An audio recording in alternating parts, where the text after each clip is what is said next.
Bonsoir à tous, nous sommes dimanche et vous le savez, le dimanche, c'est capital. Avec ce soir des révélations sur les dépenses faramineuses de nos mairies. Notes de frais astronomiques, folie des grandeurs et les ratés de la vidéosurveillance, nous avons enquêté sur les dizaines de millions d'euros qui partent en fumée. Capital présente, Argent des maires, enquête sur le grand dérapage. 10 000 euros pour des manucures, des parfums et des tenues. Le tout payé par le budget de la mairie. Les largesses de certains élus grâce à leurs notes de frais, c'est une enquête choc. Extrait. C'est très sympa, j'aime beaucoup. Vous représentez une ville importante, je peux pas recevoir un ministre ou aller dans un ministère ou n'importe où en étant débraillé, c'est pas possible. Et j'aime pas passer pour un guignol. Ça te fait 450. Allez. Est-ce que vous auriez un peu de temps pour nous parler des frais de représentation? Non.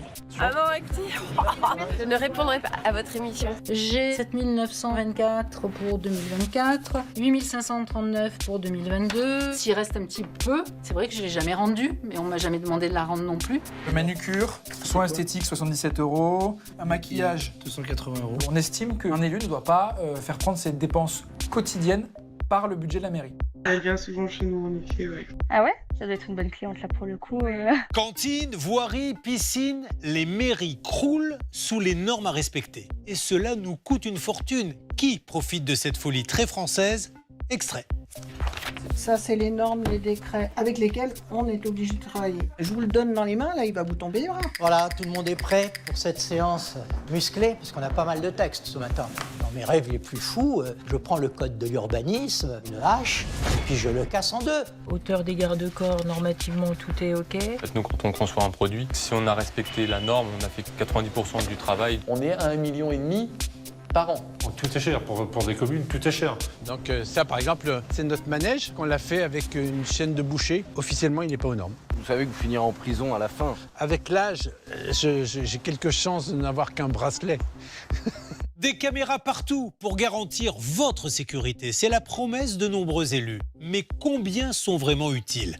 Nos révélations sur les caméras mal installées ou pas entretenues. Extrait. Aujourd'hui, les populations sont rassurées parce qu'ils savent que les sujets sont résolus assez vite. C'est leurs impôts aussi. Qu'est-ce qui se passe, police? Qu'est-ce qui se passe? Lâche l'arme! Notre centre d'hypervision urbain, c'est 80 écrans, 2 opérateurs à temps plein, c'est des centaines de milliers d'euros. Personne de la ville m'a fait comprendre quand même que même s'il y avait des caméras, les images n'étaient certainement pas exploitables à cause des embruns et de la pollution qui font que les images sont floutées. Que diriez-vous d'une grosse enveloppe de plusieurs milliers d'euros par an pour vous habiller? Aux frais de la princesse. Cela paraît fou, mais de nombreux maires ont ce privilège. Quelles sont les règles et qui contrôle? Dans la plupart des cas, personne. Nous avons enquêté sur des dérapages en série. Manucure, coiffure, vêtements chics. Capital présente, note de frais, révélation sur ces élus qui mènent grand train. C'est l'enquête de Maurice Nera.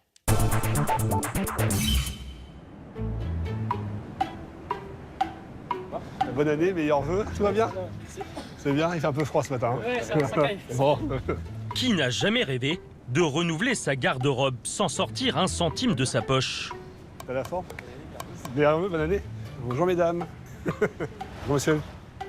Pierre-Frédéric Billet, maire d'Yverdroit de Dreux, deuxième ville d'Eure-et-Loire, fait partie de ces heureux élus.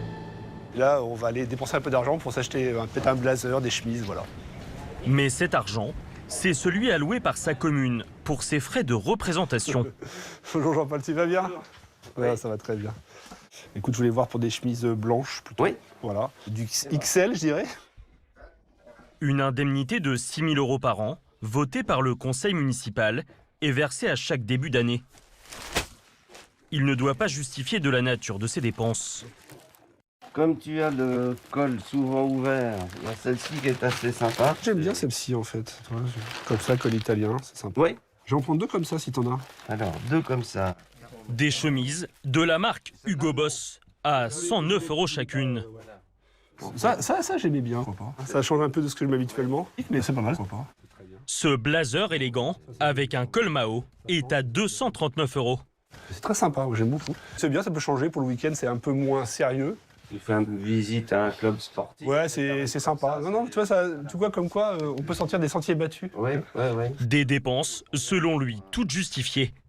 il faut être tiré à 4 épingles, en toutes circonstances. Vous représentez une ville importante comme Dreux. Je ne peux pas recevoir un ministre ou aller dans un ministère ou n'importe où en étant débraillé, c'est pas possible. Enfin, les gens me diraient c'est un guignol. Voilà. Et j'aime pas passer pour un guignol. Ça te fait 450. Allez, je te fais une carte si ça te va. Oui, ok. 457 € de vêtements que l'élu voit comme une petite compensation pour le sacerdoce qu'il exerce à plein temps. Son salaire de maire est son seul revenu. Je gagne 3 700 € net avant impôt. Je suis le 12e salaire de la mairie et c'est moi qui ai toutes les responsabilités civiles et pénales, qui suis corvéable à merci. Donc vous voyez, je pense que je vole pas mes indemnités. Voilà. Si Pierre-Frédéric Billet estime qu'il faut un minimum de moyens pour mener dignement sa mission, les excès de certains maires avec l'argent public font aujourd'hui scandale. C'est une indemnité qui rend les dérapages possibles, les frais de représentation de nos maires. Soins esthétiques, 77 €. Un maquillage, 280 €. 280. Quand on voit comment ils sont dépensés, moi, ça me pose problème. Des enveloppes de plusieurs milliers d'euros, parfois utilisées à leur guise. Oui, en 5 ans, j'ai dépensé 35 000 € pour m'acheter des vêtements. Je ne vais pas m'excuser d'être élégante. Vêtements, parfums, soins esthétiques. Nous avons enquêté sur les dépenses parfois extravagantes de certains élus. C'est vrai, je l'ai eu hier. C'est vrai? Ça doit être une bonne cliente là pour le coup. Elle vient souvent chez nous, en effet. Pour briller ou faire briller leur ville, jusqu'où sont-ils prêts à aller? À l'approche des municipales, certains mettent le paquet. Construction de villages de Noël XXL. Parce que c'est quand même l'argent du contribuable que vous voyez là. Ah, ça me rend malade. Ou petits cadeaux offerts aux électeurs. Cette année, notre maire, il a décidé d'offrir du champagne, du saumon, foie gras. Pour rayonner, la dernière mode, ce sont ces structures géantes à l'entrée des villes. Ça va être leur arc de triomphe. Des décors et des lettres géantes qui fleurissent partout en France et coûtent des milliers d'euros. 7 000 € pour nous, surtout si on en prend 2, ça fait 14 000. Moi, j'ai des goûts de luxe. J'appelle la comptable, on fait la commande de suite. Notes de frais et grands projets. Enquête sur l'argent des maires.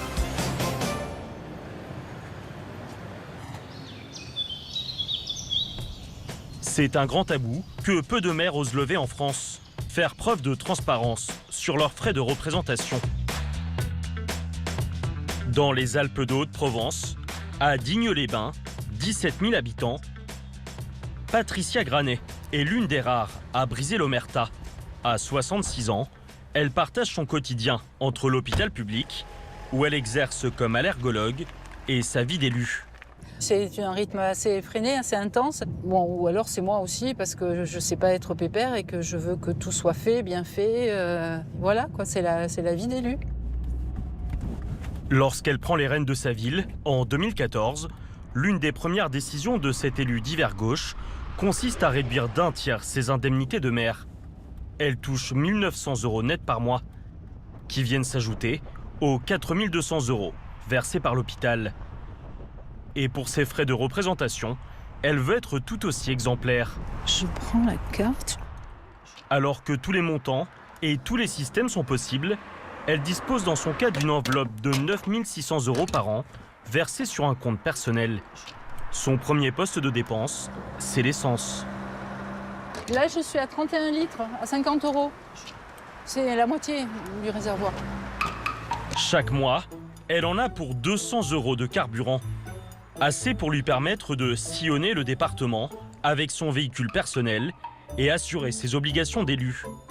Son enveloppe lui sert aussi à acheter des cadeaux, mais pas pour elle.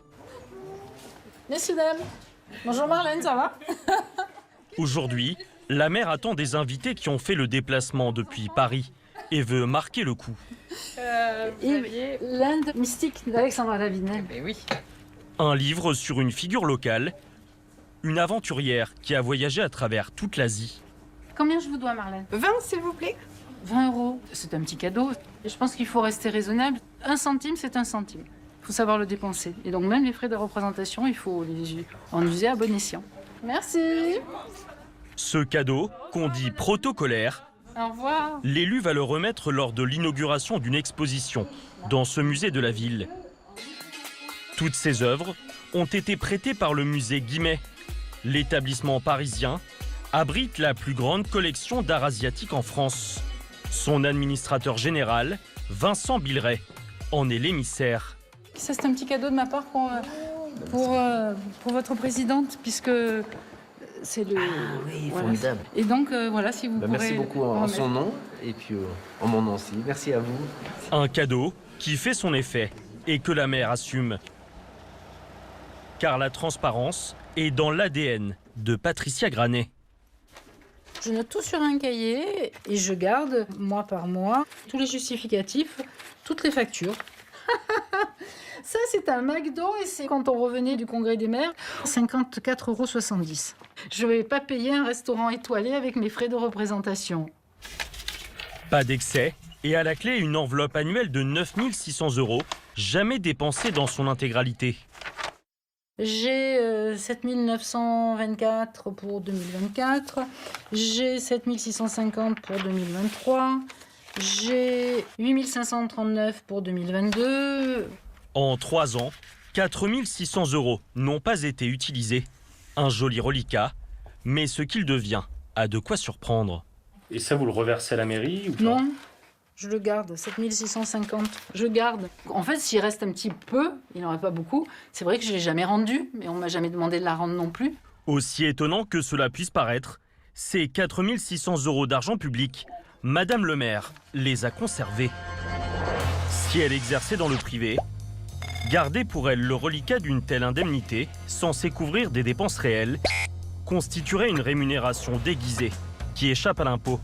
Mais pour les frais de représentation, il existe un vide juridique. Rien n'oblige les élus comme Patricia Granet à rendre leur reliquat. Et ça, c'est assumé. Bah oui, c'est assumé. Il faut savoir que sur mes indemnités, l'indemnité de maire, je suis loin de toucher ce que je dois toucher, quoi. Voilà, ça fait partie d'un ensemble où, de toute façon, je n'abuse de rien. Abus ou pas, une certitude, pour les frais de représentation, les contrôles sont inexistants. En principe, surveiller l'utilisation que les élus font de l'argent public, c'est le rôle des chambres régionales des comptes. Mais sur ces fameux frais, rien n'est fait. La faute à une loi très floue et très succincte. Le conseil municipal peut voter sur les ressources ordinaires des indemnités aux maires pour frais de représentation. Et c'est tout. Aucune indication sur la nature des dépenses, pas de montant maximum, ni d'obligation de les justifier. Pourtant, une affaire a récemment défrayé la chronique, avec des montants stratosphériques. Anne Hidalgo, une enquête de Mediapart l'accuse d'avoir utilisé son enveloppe de frais de représentation à des fins personnelles. 84 000 €, rien qu'en vêtements, notamment avec 2 robes Dior. La maire socialiste de Paris, Anne Hidalgo, est épinglée pour ses notes de frais XXL. Robe Dior pour 6 320 €, manteau Burberry à 3 067 €, une multitude de vêtements de luxe. Mais elle n'est pas la seule prise dans la tourmente. Les excès de certains maires d'arrondissement, avec leur enveloppe annuelle de 11 092 €, sont à leur tour révélés. Dîner dans un palace à 554 €, une paire de chaussures pour femmes à 745 €, festin au champagne et Saint-Jacques à 845 €. Au total, une dizaine d'élus parisiens est épinglée. Toutes nos sollicitations auprès d'Anne Hidalgo et des maires d'arrondissement sont restées lettres mortes. Alors nous sommes allés les chercher devant l'hôtel de ville lors d'un conseil municipal. Nous avons pu croiser la maire écologiste du 14e, Karine Petit, qui a dépensé presque toute son enveloppe en restaurant. On vous a sollicité plusieurs fois sur les frais de représentation. Ah non, écoutez, C'est un sujet important quand même. Mais c'est un sujet important, mais je pense qu'il y a beaucoup de choses qui ont été dites. Merci. Vous dépensez comment vos frais Je ne répondrai pas à votre émission. Ou encore Jérôme Coumet, maire d'Hiver Gauche du 13e arrondissement, qui s'est rendu à de très nombreuses reprises dans des centres de soins corporels. Monsieur le maire, est-ce que vous auriez un peu de temps pour nous parler des frais de représentation? Non. Pourquoi? Parce que je prends envie et je vais au conseil de parler. C'est un sujet qui vous intéresse pas? Visiblement, la question dérange. Mais quelques jours plus tard, une élue accepte de lever le voile et de nous répondre. La maire LR du 8e arrondissement, Jeanne Dotzer, a aussi été sous le feu des critiques. Bonjour Madame la maire. Bonjour. Merci de nous recevoir. Je vous en prie. Asseyez-vous. Car entre 2020 et 2024, elle a dépensé 35 780 € rien qu'en vêtements. Sous les ordres de la République, l'élu qui règne sur l'arrondissement depuis 2014 tient à se justifier. Invitation. Selon elle, Invitation. si elle a acheté autant de vêtements, c'est parce qu'elle croule sous les sollicitations. Plus d'une vingtaine par semaine. Centre aquatique en présence de Florent Manoudou pour Le Figaro, 200 ans de liberté. Madame la maire, Jeanne Dotzer, vous voyez? Donc ils invitent la maire et ils n'invitent pas juste Jeanne Dotzer. Alors, quelques photos. À chaque cérémonie, sa tenue chic. Celle où le président de la République me fait la bise. Comme lors de cette réception, où elle porte une veste de la marque Madeleine à 240 €. Ici, aux côtés d'Anne Hidalgo, elle arbore un cardigan mage à 382 €. Lors de la dernière Fashion Week, elle prend la pose, vêtue d'une veste Veil à 558 €. Je ne vais pas m'excuser d'être élégante, ça fait aussi partie de mon éducation. Et moi, je suis quand même dans un arrondissement qui n'est pas n'importe quel arrondissement, c'est le 8e arrondissement.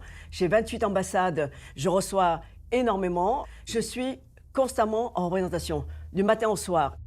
Mais dernièrement, face au tollé médiatique, elle a pris une décision radicale.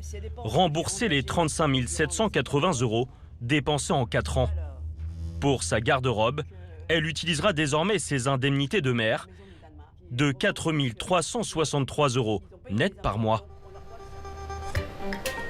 Ce remboursement, c'est une petite victoire dans le combat pour une utilisation plus transparente de l'argent public. À la pointe de cette bataille, des particuliers qui ont pris les choses en main. On va commencer à éplucher les derniers dossiers qu'on a reçus là. On en a reçu quelques-uns qui sont, à mon sens, assez intéressants. Guillaume Leroy, à droite, est spécialiste du droit des affaires et à la tête de l'association Transparence Citoyenne. Celle-ci s'est faite connaître pour être à l'origine des révélations sur les dépenses d'Anne Hidalgo. Qu'est-ce qui reste ici? Strasbourg, Nîmes, Calais. Leur combat, traquer les notes de frais des maires qu'ils considèrent parfois injustifiées. Ils se sont procuré les factures de 800 élus. Pour les obtenir, ils ont dû les demander avec insistance à chaque mairie. Et parfois, ils vont jusqu'à saisir les tribunaux administratifs pour obtenir la transparence. 3 nuits, 1212 €. Hôtel Mercure. Il faudra demander au maire pourquoi est-ce qu'il n'est pas allé ailleurs pour un coût qui pourrait être inférieur à celui après remboursé par la mairie. Parmi tous les cas, Passons à Aix, qui a un dossier intéressant. il en est un qui les a marqués plus que tous par la nature des dépenses, celui d'Aix-en-Provence. L'association a fait main basse sur les factures de Sophie Joassin, la maire de centre-droite, qui dispose de l'une des enveloppes de frais de représentation les plus élevées en France, 15 000 €. Manucure, 25 €. Soins esthétiques, 77 €. 40 € de soins esthétiques. Ici, un maquillage. 280 €. 280. Donc, en fait, c'est un maquillage permanent. En tout, près de 2500 € de soins esthétiques en moins d'1 an et demi. Et ça ne s'arrête pas là. Elle a dépensé 10 700 € de vêtements et pour près de 800 € de parfums. Un maire a sa propre indemnité. C'est son salaire. On estime qu'au même titre qu'un salarié du privé, un élu ne doit pas faire prendre ses dépenses quotidiennes par le budget de la mairie. Si l'URSSAF fait un contrôle d'un salarié du privé et qui remarque que vous achetez des costumes, des robes sur le patrimoine de votre entreprise, vous pouvez payer des amendes qui sont parfois hyper importantes. Avec la loi très permissive qui encadre les frais de représentation, la maire d'Aix n'a pour l'instant pas été inquiétée. Les dernières notes de frais qu'elle a bien voulu communiquer datent de février 2023. Depuis, c'est silence radio. Alors, continue-t-elle à financer sa garde-robe et ses soins esthétiques avec de l'argent public? Dans les Bouches-du-Rhône, à Aix-en-Provence, nous profitons de la tenue d'un conseil municipal pour lui poser la question. Bonjour. Bonjour monsieur. C'est M6. Est-ce qu'on peut vous poser la petite question justement sur les frais de représentation? Est-ce que vous allez les justifier? J'ai dit tout ce que j'avais à dire. Vous avez tout, donc je n'ai rien d'autre à dire. Mais vous n'avez pas publié vos frais depuis 2023. Monsieur, j'ai été la seule à le faire en toute transparence. Voilà. Est-ce que vous avez changé justement vos manières d'utiliser vos frais de représentation? Madame le maire, est-ce que vous utilisez toujours en soins esthétiques, en vêtements? Ce jour-là, nous n'en saurons pas plus sur l'utilisation que Sophie Joissaint ferait toujours de son enveloppe annuelle de 15 000 € pour ses frais de représentation. C'est juste pour de la transparence. Pour en savoir plus, nous envoyons l'une de nos journalistes jouer les clientes en caméra cachée dans l'une de ses boutiques d'esthétique. Bonjour, j'ai un rendez-vous à 11h55. Et lorsque nous parlons de l'élu, surprise. C'est vrai, je l'ai eu hier. C'est vrai? C'est Madame Joissaint. Ça doit être une bonne cliente là pour le coup. Ouais, elle vient souvent chez nous en effet, ouais. Ah ouais? Ouais. Bah, elle vient une fois par mois, quoi, tous les 3 semaines, mais ça reste régulier pour nos clientes. Parce que les vêtements, on les fait pas toutes les semaines. Ah oui. Sophie Joissaint fréquente toujours les mêmes salons dans lesquels elle avait pris l'habitude de dépenser ses frais de représentation. La maire règle-t-elle toujours avec cette indemnité? C'est finalement quelques semaines après notre venue à Aix que le mystère va s'éclaircir. Suite à nos nombreuses relances, le directeur de cabinet de Sophie Joissaint va nous confirmer par mail qu'elle continue à utiliser une partie de ses frais de représentation pour des soins esthétiques, des vêtements et des restaurants, pour un montant de 4 700 € en 2024. Quant au reliquat, le conseiller précise que la maire n'utilise jamais l'intégralité de son enveloppe et aurait remboursé entre 6 700 et 10 300 € par an à la mairie.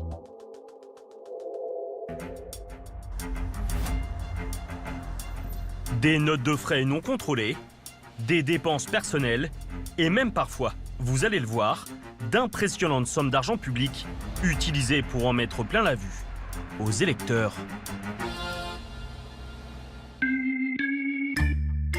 Dans les Pyrénées-Orientales, au Barcarès, 6000 habitants, lors des fêtes de fin d'année, le maire ne recule devant rien pour chouchouter ses habitants. T'as vu un peu ce colis, dis donc? Ouais, super, on est encore hein. gâtés cette année. Ouais. Hein. Ce grand colis festif, Toujours bien gâté par la mairie. Monique et Gilbert, 79 ans, l'attendent toujours avec impatience. Waouh! Eh ben, dis donc. Le maire et son conseil municipal nous souhaitent un joyeux Noël et d'excellentes fêtes de fin d'année. Ouais. Alors, qu'est-ce qu'il y a? Tiens, c'est pour toi, pour te mettre au fourneau, regarde donc. Waouh! Oh, un tablier! Eh ben, dis donc. Dis donc, regarde donc! Ouah. Ah ben, t'as vu ça? Ah ben, t'es belle avec ça. Elle est prête à cuisiner, hein? Ouais. Il faut dire qu'il y a de quoi se régaler. Du saumon. Ouais. Foie gras. Une terrine de cerf. Les chocolats. Chocolat. Putain, elle est belle la boîte, dis, t'as vu ça? Oui, oui, oui. Un bel assortiment. Super. Voilà, un panettone qui vient direct d'Italie. Le couple fait partie des 1400 privilégiés à recevoir ce colis, uniquement destiné aux habitants de plus de 70 ans. Leur Père Noël, c'est lui, Alain Ferrand, maire d'hiver droite du Barcarès depuis 2011. Jamais avare de petites attentions. L'année dernière, on avait un petit cuisinier dans notre colis. Et puis j'y tiens comme à la prunelle de mes yeux. Oui, oui. Et nous avions, c'est là-bas, un coussin, regardez. Merry Christmas. Et derrière, c'est magnifique. Ah, il y a même son nom qui est marqué là. Absolument. Oui, oui, Monsieur Ferrand, oui. Histoire de toujours rappeler leurs généreux bienfaiteurs au bon souvenir de Monique et Gilbert. Et cette année, il y a un produit d'exception auquel le couple n'avait jamais eu droit. Alors, c'est la première fois que nous avons une bouteille de champagne. Cette année, notre maire, eh bien, il a décidé d'offrir du champagne. Waouh! Ah bah, ça fait de l'effet, tu vois. Pour tous ces retraités, le maire a vu les choses en grand. Au total, chaque colis a coûté 85 € à la ville, soit 119 000 € pour les 1400 paniers. Dont 42 000 € rien que pour le champagne. Un blanc de blanc, un cépage des plus exclusifs. Un joli cadeau. Ah, Monsieur Ferrand, merci beaucoup. Et à 2026. On le goûte, hein. Certes, choyer ses administrés, ce n'est pas interdit. Là, une bouteille de champagne, on s'en souviendra longtemps. Mais le souci, c'est que la commune est lourdement endettée, à hauteur de 29 millions d'euros. Au Barcarès, le maire a une réputation sulfureuse. Alain Ferrand a été condamné plusieurs fois dans les années 90 et 2000 à des peines de prison avec sursis et d'inéligibilité pour entre autres prise illégale d'intérêt, faux et usage de faux. Récemment, il a fait 6 mois de détention provisoire pour favoritisme dans une affaire de marché public. Le procès devrait avoir lieu cette année. L'affaire concerne justement un projet qui lui tient particulièrement à cœur. Son marché de Noël, le plus grand du sud de la France. Pendant 1 mois et demi, le maire espère accueillir 35 000 visiteurs par jour.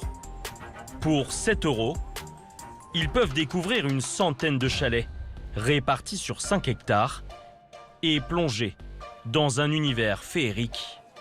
On a décidé de jouer le jeu, nous. C'est grandiose. On est complètement émerveillés. On se retrouve vraiment comme quand on était gamin, quoi. Un temple de la démesure qu'Alain Ferrand veut faire rivaliser avec les célèbres marchés alsaciens. Une belle opération de communication pour la ville, mais tous ces rêves de grandeur font aujourd'hui polémique. Moi j'ai ma photo qui est dans le trombinoscope des élus, alors me dites... Leader de la fronde, Virginie Brodin, élue d'hiver droite et seule membre de l'opposition au conseil municipal. À ses côtés, un collectif de barcarésiens exaspérés par l'utilisation qui est faite de l'argent public. Alors c'est vrai que c'est assez impressionnant, ces grands arbres, ces grandes lumières. C'est vrai que ça fait rêver. J'ai plus l'impression d'avoir un Disneyland du Barcarès. C'est quand même quelque chose d'aberrant d'avoir de la moquette rouge partout. On n'arrive pas à Cannes, au festival. On vient sur un marché de Noël qui sont complètement démesurés. La moquette, qui couvre les 5 hectares, aurait coûté près de 400 000 € et sera jetée à la fin de l'événement. Les opposants ont 2 autres cibles dans le viseur. D'abord, la patinoire. La glace fond, je contemple une énorme mare. C'est une semi-piscine. En bord de mer, sel et glace ne font pas vraiment bon ménage, surtout lorsque la météo est clémente. Il y a au moins 3 cm d'eau. La dangerosité du lieu, regardez. Non, moi je suis sidérée. Ah, moi aussi, c'est désolant.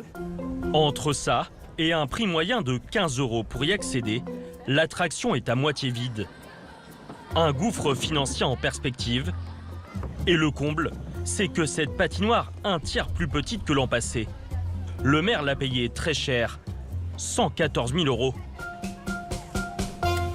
Sur un plan économique et écologique, c'est un scandale, c'est un scandale. L'autre cible du groupe, c'est le musée des glaces. Accessible pour 5 € supplémentaires. Merci. Il abrite une trentaine de sculptures, tout en glace. C'est magnifique. C'est des beaux glaçons, c'est très bien sculpté. Mais à part le petit groupe, pas grand monde à l'horizon. Pourtant, le maire tient beaucoup à cette attraction. Alors qu'au départ, la municipalité ne devait acquérir que 15 sculptures, c'est Alain Ferrand qui a voulu qu'il y en ait 30. Résultat, au lieu de dépenser 57 000 €, ils ont finalement investi 115 000 €, soit 2 fois plus.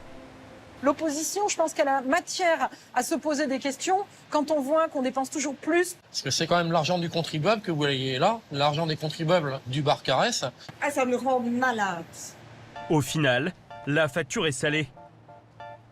Selon nos calculs, si l'on compte les sapins géants, 300 000 €, la construction des chalets, 900 000 euros, ou encore une énorme campagne de communication à 1 million d'euros. En tout, Alain Ferrand aurait puisé près de 8 millions d'euros dans le budget de la commune pour s'offrir son gigantesque village de Noël. Alors, comment explique-t-il de telles dépenses? Le maire du Barcarès a accepté de nous recevoir pour donner sa version des faits. Bon, voilà, allez. D'abord pour ces 1400 colis, à 119 000 euros. C'est un choix politique assumé, hein, mais aussi, avant toute chose, du respect par rapport à toute cette population âgée. Cette année, vous offrez une bouteille de champagne. Pourquoi une bouteille de champagne? Mais, vous savez, il faut arrêter d'essayer de faire de la sensation, Champagne, c'est un produit français, non hein? Quoi de plus naturel que de fêter la nouvelle année ou de fêter Noël avec une coupette de champagne. Voilà. Quant au village de Noël XXL, là encore, monsieur le maire avance ses arguments.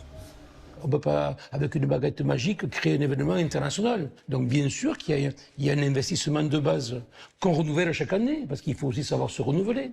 Si vous ne vous renouvelez pas, ça ne justifie plus le déplacement. Faire rayonner sa commune à tout prix, c'est l'obsession d'Alain Ferrand.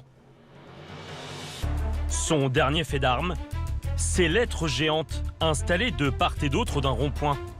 Barcarès, version titanesque. Coût de l'opération, 27 000 euros. Mais il est loin d'être le seul à avoir succombé à ces grandes lettres. Nancy, Marseille ou encore Nice. Ce phénomène à la mode chez les maires fait aujourd'hui le succès de certains entrepreneurs.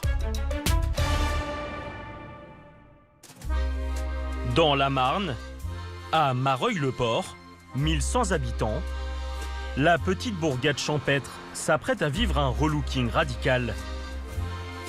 Sur ce rond-point, Olivier Vaux, le maire, vient superviser le chantier. L'élu a craqué pour ces grandes lettres d'1,80 m. Ça tient palpable. Et là, voilà, on se dit une structure monumentale. Puis quand on la voit comme ça, finalement, est-ce que ça va pas être trop petit? Est-ce qu'on a vu assez grand? En plus de ces lettres en aluminium, la commune s'est aussi offert l'un des emblèmes de cette région viticole, une bouteille de champagne de 6 mètres de haut. Là, ça prend plus d'ampleur, là. Pour s'offrir une telle structure, unique dans le département, il a fallu sortir le chéquier. 43 000 euros. Et l'addition aurait pu être plus salée. Le conseil municipal a dû se modérer. On avait au départ imaginé, on s'était un peu enflammé, à mettre comme en Amérique, Hollywood, vous voyez, sur un coteau. Bon là, c'était les premières réflexions. Mais plus de 40 000 euros pour un si petit village, c'est déjà énorme. Il va falloir convaincre les administrés de l'utilité d'un tel ravalement de façade. On montre le projet, monsieur? Allez, vous serez le premier. Voilà. Il est de maman, lui. Joli, Qu'est-ce que vous en pensez? C'est bien, hein. T'as goût dessus quand même, toi, non? Écoutez... Ça m'étonnerait qu'ils viennent gratuitement, là. Bon, on verra bien pour la commune si c'est rentable. Avec cette structure impossible à rater à l'entrée du village, l'élu espère booster la fréquentation touristique et faire rayonner plus que jamais sa petite commune. C'est génial. Oui, ça rend bien, hein. Regarde là. J'ai le sourire depuis tout à l'heure.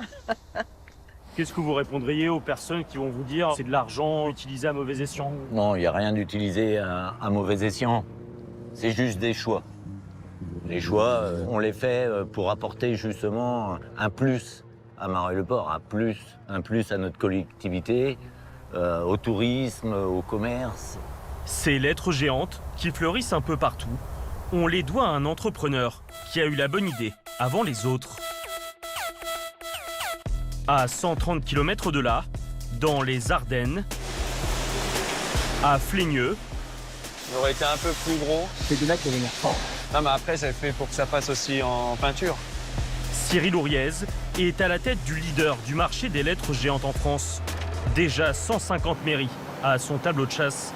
Il a tellement de demandes qu'il emploie 6 personnes à temps plein. Les lettres sont découpées au laser dans des tôles en aluminium Là, pour l'instant, on a le L et le A, face avant, face arrière. Et ensuite, on va construire les épaisseurs. L'entreprise vend la lettre 1 250 € en moyenne. Sur ce genre de structure, Cyril réalise une marge brute de 20%. Chamonix, ça va bientôt partir. Et c'est livré mardi. Mais l'entrepreneur a bien compris qu'il fallait aussi cibler les maires avec des moyens plus limités. Alors, il a imaginé une solution low cost. On est sur des structures où il n'y a pas d'épaisseur. On va travailler sur 2 tôles déportées un peu décalées pour faire un faux 3D par rapport à des grosses structures. Donc oui, on est environ 4 fois moins cher. Mais réussir à convaincre des communes à petit budget, est-ce vraiment aussi simple? Dans les Yvelines, Jusier, 4000 habitants. Bonjour. Bonjour, enchanté. Enchanté. À sa tête, Katie Varin, maire sans étiquette. Avec ses adjoints, elle rêve d'embellir l'entrée de bourg sans se ruiner. Cyril pourrait bien avoir un coup à jouer avec sa solution à prix mini. Et là, vous voyez, on est sur une solution faux 3D. Dans des budgets, on est en dessous de 10 000 €. On est à 6 000 peut-être, 6 000 €. C'est bien ça. Voilà. Ça peut en faire 2. Les élus ne s'attendaient pas à un prix si bas. Alors autant se faire plaisir. 7 000 €, ça me paraît pas exorbitant. Surtout si on en prend 2, ça fait 14 000. Moi, j'ai des goûts de luxe. Si vous en prenez 2, on peut peut-être discuter encore un peu. Ah bah c'est un offert, un acheté, un offert. J'appelle la comptable, on fait la commande de suite. Pour faire craquer l'élu, Cyril baissera finalement son prix à 12 000 €, les 2 structures. Si le conseil municipal valide le projet, le roi des lettres géantes aura conquis une nouvelle ville. Dans les mairies, la tendance n'est pas aux économies. Selon un rapport de la Cour des comptes, les dépenses d'investissement ont augmenté de 20% sur ces 6 dernières années. Que ce soit pour refaire un parking ou changer des ampoules, à chaque fois qu'ils prennent une décision, tous les maires se heurtent au même problème, les normes. 400 000 règles. Il y en a chaque année un peu plus. Et cerise sur le gâteau, ça nous coûte une fortune. Qui en profite? Capital présente, normes et paperasses quand la folie administrative ruine nos mairies. C'est signé Jérôme Dussard. Ce matin-là, à Saint-Aubin-de-Médoc, ce ne sont pas des arbres que l'on plante dans la forêt, mais des potelets en bois. Bonjour messieurs. Bon, ça avance. Spectateur attentif, monsieur le maire, Christophe Duprat. Bon, écoutez, bon courage. Merci, passez une bonne journée. C'est ça, maire, c'est un peu inspecteur des travaux finis quand même. Oui, c'est ça. Est-ce que ça correspond à ce que j'avais demandé? Et ici, monsieur le maire rêvait d'une belle piste cyclable. Mais il y a une nouvelle norme qui est venue lui compliquer la tâche. Bonjour, ça va? Une réglementation pour la sécurité des piétons qui interdit désormais les places de parking à moins de 5 mètres d'un passage protégé. 1, 2, 3, 4, 5. Le stationnement aurait dû venir jusque-là. Et donc on a supprimé cette partie-là pour justement qu'il y ait cette fameuse règle. Une place de stationnement de moins à l'endroit, un stade où on a vraiment besoin de place. Il a donc fallu retirer 4 places sur ce chantier. Et cette cure d'amaigrissement du stationnement va se poursuivre dans toute la ville. Pareil, on est très proche du passage protégé, donc on va devoir supprimer une place. Le maire a fait ses calculs. Chaque transformation va lui coûter 4 000 €. Rien que dans le centre-ville, il y a des travaux prévus à chaque coin de rue. 25 places de parking ne respectent pas la nouvelle législation. Un chantier à 100 000 € à faire rapidement. Il ne reste qu'un an aux communes pour se mettre dans les clous. Au centre, on a à peu près 300 places. Vous voyez, c'est presque 10% des places. Pour rien, hein. Et franchement, là, quand vous traversez là, vous n'avez pas de risque. Hein. Je veux dire... Un maire un peu agacé, et malheureusement une norme peut en cacher une autre. Et il y en a une qu'il n'avait pas vu venir dans cette école. Donc là, en fait, on a la vision de toute l'école. En se mettant ici, on voit toute l'école derrière. La loi climat et résilience a fait dérailler le budget travaux avec l'obligation d'installer des panneaux solaires sur 30% de la toiture. C'est 330 000 € de panneaux photovoltaïques à poser. Et alors en plus, les 2 mois où on produit le plus d'énergie, juillet, août, mais là c'est totalement fermé. Ça veut dire qu'on n'a pas de consommation. Ce qui veut dire que le nombre d'années d'amortissement de l'équipement photovoltaïque sera 61 ans. Donc c'est une norme idiote. Pourtant, cette installation surdimensionnée pour son école, ouverte seulement 140 jours par an, Saint-Aubin a bien prévu de la respecter. Car face à la loi, c'est toujours la norme qui a le dernier mot. C'est l'histoire d'une inflation sans fin qui rend complètement fou tous les maires. La norme, ça suffit. En tout cas, l'inflation normatique, ça suffit. 400 000 normes régissent les collectivités. Ça, c'est les normes, les décrets avec lesquels on est obligé de travailler. Je vous le donne dans les mains, là, il va vous tomber dehors. Changer les ampoules des lampadaires, modifier la hauteur d'un banc ou la taille d'un plateau de cantine, à chaque fois, c'est une avalanche de règles qui assomme nos élus.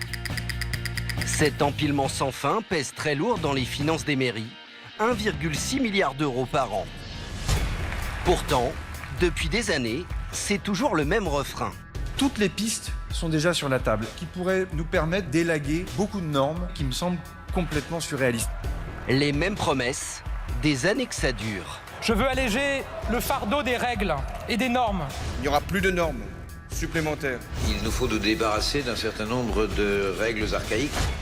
Des grands discours à l'action, la simplification tant attendue par les élus, est-elle vraiment possible? Dans mes rêves les plus fous, je prends le code de l'urbanisme, je prends une hache et puis je le casse en deux.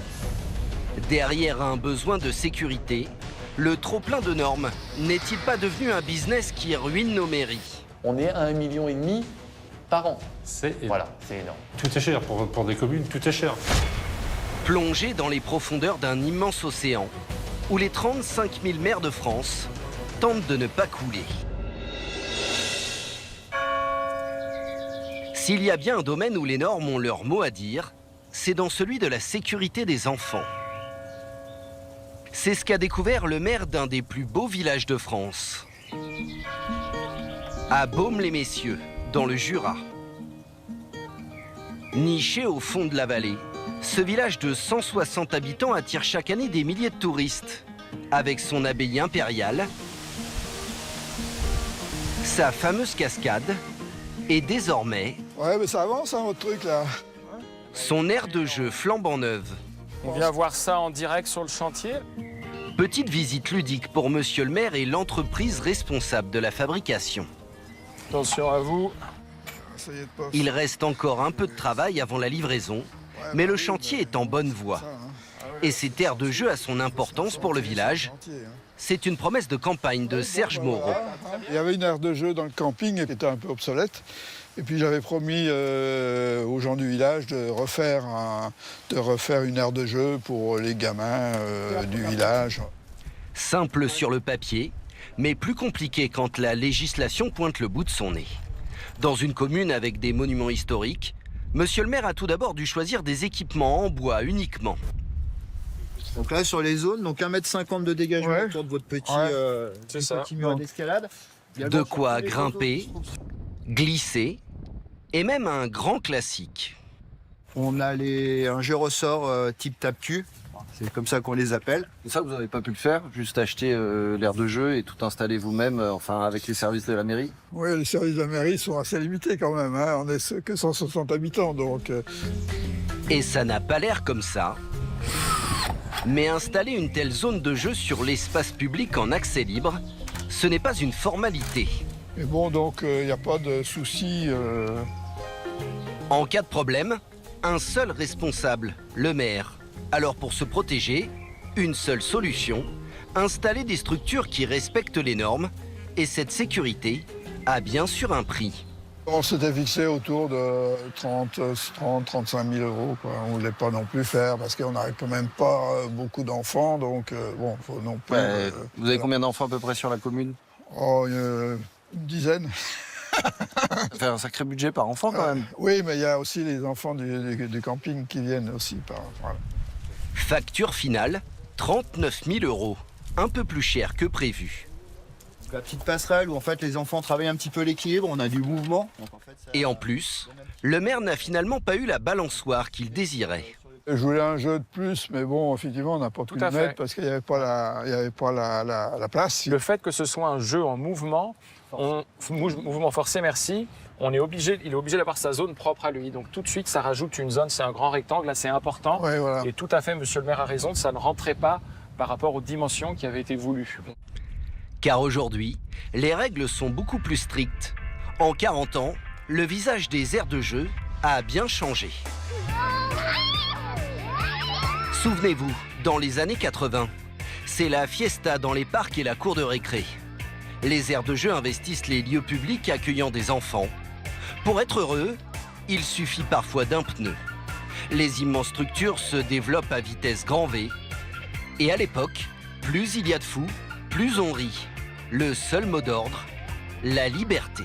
Ça a été bien évidemment pensé, mais sans trop s'enfermer dans des normes qui actuellement n'existent pas. Mais l'ère de l'insouciance est terminée.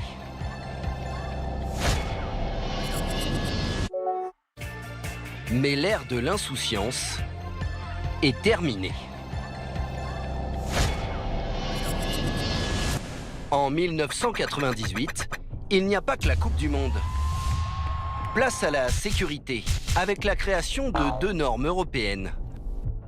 Nom de code EN 1176 et 1177. Elles vont réguler plusieurs aspects, comme la hauteur des structures, la distance entre les jeux, ou encore la nature du sol. Toboggan, balançoire, tous ces petits ajustements réglementaires ont donné naissance à un marché spécialisé. Près de Tours, à Vouvray, se trouve le siège d'un des fleurons français des jeux pour enfants, Proludic. En 35 ans, la petite entreprise familiale a bien grandi. 48 millions d'euros de chiffre d'affaires l'an dernier. David, on peut faire un petit peu le contrôle de la circulation. Ici, on ne fabrique rien sans respecter les normes. Hauteur des garde-corps, normativement, tout est OK. Marielle pilote les créateurs chargés d'imaginer des aires de jeu. Et la règle de départ est la même pour tous. Ici, dans le bureau, tout le monde est censé connaître les normes. Savoir que quand on va travailler sur un élément rotatif, il faut aller voir cette norme-là parce qu'il y a des éléments à prendre en compte dans la conception. Et pour être aux normes, l'entreprise a ses petites astuces. Le 230.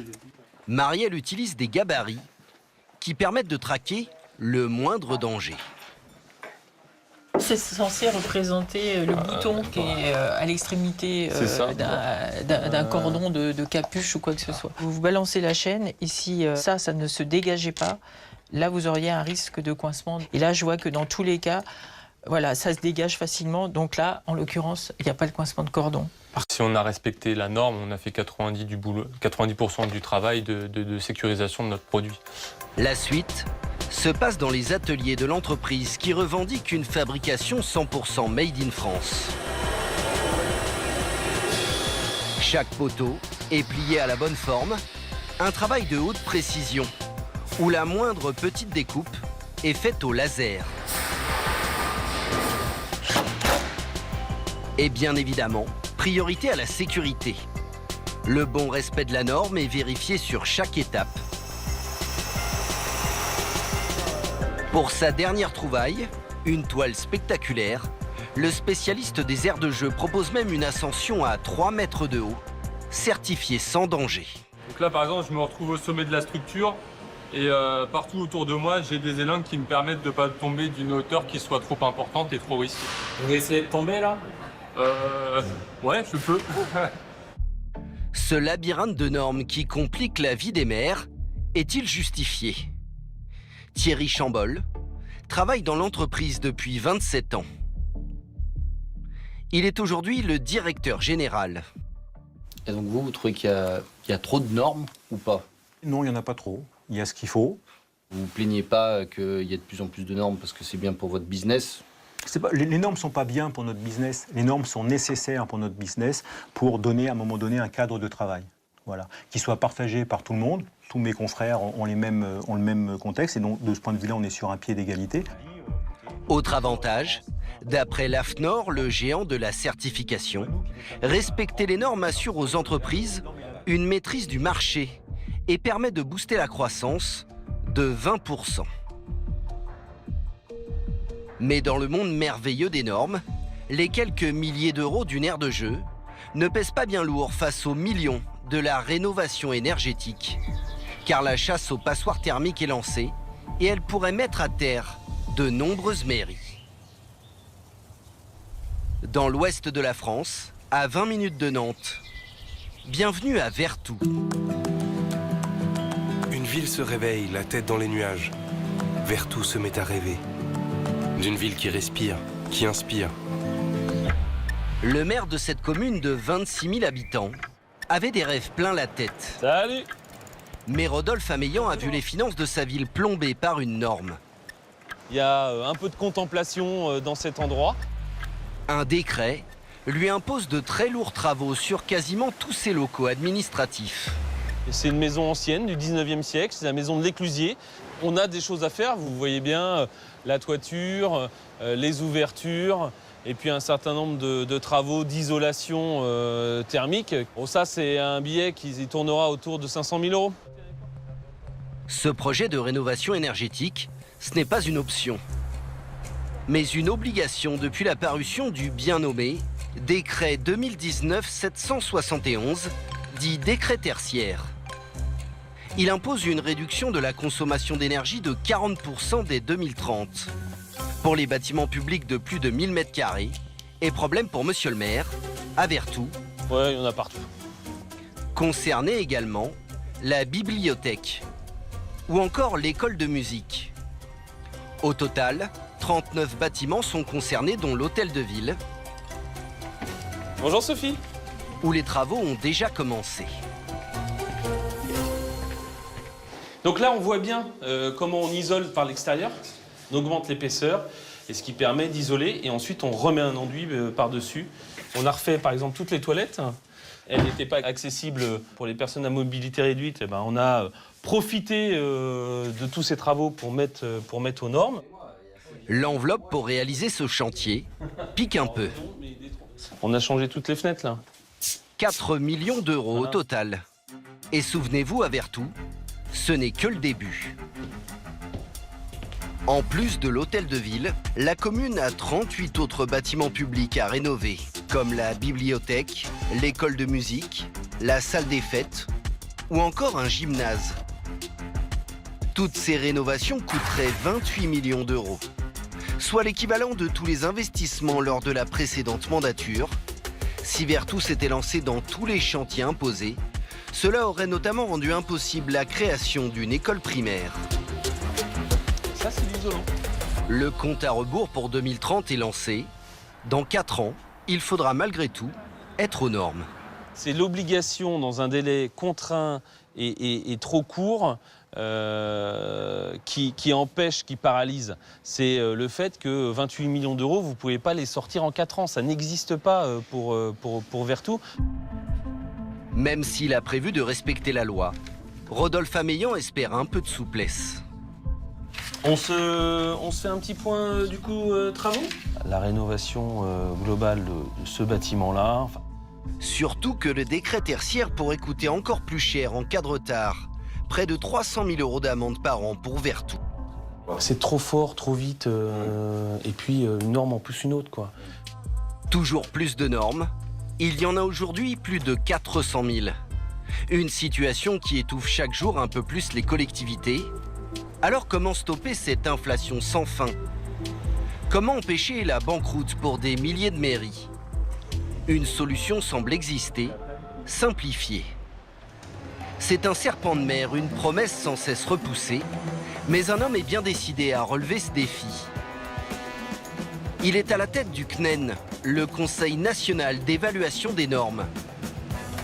Son nom, Carrez, Gilles Carrez. Voilà, tout le monde est prêt pour cette séance musclée, parce qu'on a pas mal de textes ce matin. Cet agent bien spécial, ancien député auteur de la fameuse loi Carrez, a le permis de liquider des normes. Dans mes rêves les plus fous, je prends le code de l'urbanisme, et je prends une hache, et puis je le casse en deux.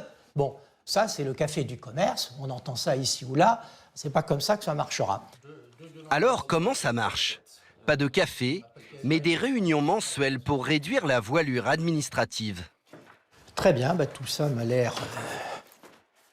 Objectif de chaque séance, alléger les contraintes qui pèsent sur les collectivités. 17 textes au menu ce jour-là, dont une demande de report. Alors nous passons au texte suivant qui concerne les thermostats, non? Notamment. À vous, Mathilde.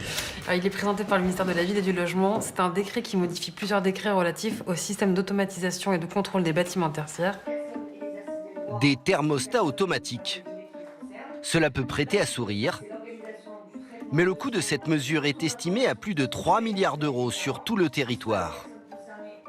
Qui souhaite intervenir Monsieur le Président va donc écouter les différentes administrations, comme les ministères. Ce qu'on écrit aujourd'hui dans le décret, c'est le décalage du 1er janvier 2027 au 1er janvier 2030. Laurent Dejoie, puis Marie-Claude Jarreau. Et bien évidemment, les premiers concernés sur le terrain, les maires. Nous avons absolument besoin, sur les bâtiments existants, de ces 3 ans de délai, et puis aussi pour pouvoir financer tout cela, parce que ça coûte très cher. Merci de cette remarque de terrain. Toujours important de voir quelles sont les contraintes qu'on a dans le quotidien. Bien, avis favorable et nous reprendrons ces observations parfaitement judicieuses. L'obligation concernant les thermostats est repoussée à 2030, ou plutôt proposée, car le CNEN ne rend que des avis. C'est au gouvernement ensuite de décider.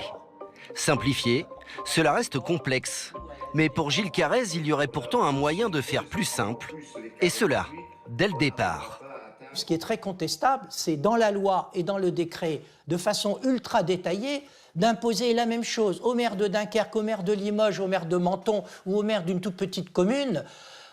On devrait plutôt fixer des objectifs généraux et faire confiance aux élus, leur faire confiance. En attendant plus de confiance et une simplification XXL, les mairies se retrouvent régulièrement prises en étau par les normes. Alors, quand la situation tourne au casse-tête, c'est à ce moment-là que des sauveurs débarquent. Les cabinets de conseil. À 40 km au nord de Tours, le village de Marais. Sur la route comme souvent, Thierry Grégoire.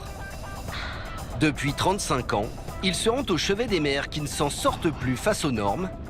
Sa voiture... C'est un peu mon bureau. Combien vous faites de kilomètres par an? Pour le travail, à peu près 35-40 000. Son patient ce jour-là, le maire Philippe Capon. Voilà. Bonjour monsieur le maire. Bonjour. Comme je vous l'avais dit, on arrive à la station d'épuration. Cet ancien policier boucle son premier mandat. Vous n'aviez pas visité encore? Non, pas encore, non. Si la station d'épuration de la commune fonctionne parfaitement... C'est les eaux usées et c'est le mouvement des disques qui assainit, ça sent un peu d'ailleurs. Monsieur le maire patauge un peu pour la gestion de l'eau car les règles ont changé. C'est une histoire d'organisation. Pendant des années, chacun gérait l'eau dans son coin. Mais une loi de 2015 a rendu obligatoire le transfert des compétences aux intercommunalités. Le maire de Marais, situé dans la communauté de communes de Gatine-Racan, doit donc s'organiser avec 18 autres élus. La promesse, mutualiser pour faire des économies, et ce n'est pas le chemin que ça prend. Je vous propose de vous présenter un petit peu l'architecture du document.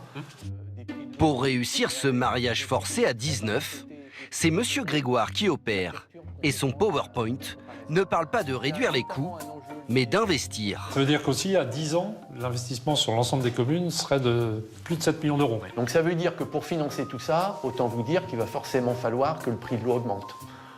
Et c'est là où il y a un enjeu de communication entre vous et vos usagers. Pour faire passer la pilule, le cabinet de M. Grégoire a tout prévu. Une étude complète pour l'organisation, le financement et bien évidemment la communication. Vous êtes la version McKinsey des communes ou pas? C'est ça un peu? Je ne sais pas si la comparaison est très valorisante. Pas trop, non. Mais en revanche, le retour qu'on doit avoir en fin de mission, c'est est-ce qu'on a apporté en fait ce qui était prévu qu'on apporte. Ce qui est déjà certain, c'est le prix de cette mission de conseil. 70 000 € d'argent public. Voilà, on n'est pas philanthrope. Hein. En fait, l'État avait des structures internes qui apportaient du conseil aux collectivités. Sauf que le choix de l'État a été de supprimer ces missions. Tout est cher, forcément, tout est cher. Pour des communes, tout est cher. Mais aujourd'hui, vu les obligations, vu les impératifs et vu l'évolution de ce qui est en train de se passer, on n'avait pas trop le choix de procéder de cette façon. Mais coup de théâtre, la fameuse loi a finalement été abrogée. C'était obligatoire au 1er janvier 2026, ça ne l'est plus. Mais nous, on avait lancé l'étude, donc on est obligé de continuer pour savoir effectivement où on peut aller. Le recours au cabinet de conseil, ça au niveau des contribuables, ça passe bien en général ou... On n'a pas le choix. Puis il n'y a qu'à Faucon, il y en a dans toutes les communes. Hein. Il n'y a qu'à faire ci, il n'y a qu'à faire ça. Mais quand on a besoin, il n'y a personne qui se propose en disant « mais moi j'ai telle compétence, je vais vous faire ça gratuitement ». Ça n'existe pas, moi j'en ai jamais vu. Les dépenses en mission de conseil auprès des mairies n'ont fait qu'augmenter pour atteindre 1,3 milliard d'euros en 2024, une hausse de 20% en 5 ans. Cette tendance a été épinglée par la Cour des comptes. L'été dernier, le gendarme des finances publiques a jugé ce recours à des prestataires extérieurs faiblement justifié et rarement évalué. Face aux normes, il y a pourtant des mairies qui résistent, des irréductibles, prêts à tout pour slalomer dans les méandres de l'administration et réussir à faire des économies. À Janvry, dans l'Essonne.